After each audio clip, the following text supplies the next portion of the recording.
আসসালামু আলাইকুম। সকলে কেমন আছেন? বিশ্বকাপের খবর নিয়ে চলে এলাম।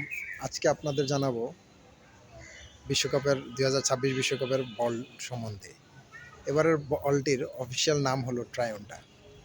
এই বলটিতে এই প্রথমবারের মতো যুক্ত করা হয়েছে মোশন সেন্সর এবং মাঠে থাকা ১২টি ক্যামেরার সাথে সে যুক্ত হয়ে সেকেন্ডে ৫০ বার নির্ভুল তথ্য পাঠাতে পারবে এবং এই তথ্যের মাধ্যমে আপনার অফসাইড এবং ফাউল এবং গোল লাইন নির্ধারণ করতে পারবে নির্ভুলভাবে, যা রেফারির জন্য অনেক সহজ হবে। এবং এই বলটির প্রথম দিকে বলটি আপনার চার্জ দিতে হবে, এর ব্যাকআপ থাকবে ৬ ঘন্টা। বলটি ডিজাইন করেছেন বিশ্ববিখ্যাত কোম্পানি, জার্মানি কোম্পানি অ্যাডিডাস, যারা বিশ্ব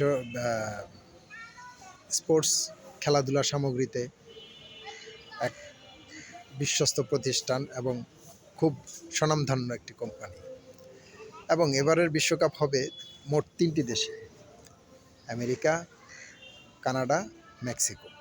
এই ৩টি দেশের সম্মান জানিয়ে লাল, নীল, সবুজ এই ৩টি রঙের সংমিশ্রণে বলটি তৈরি করা হয়েছে। তো বন্ধুরা, কেমন লাগলো আপনাদের এই বল সম্বন্ধে তথ্যটি জেনে? অবশ্যই আমাকে জানাবেন। ধন্যবাদ।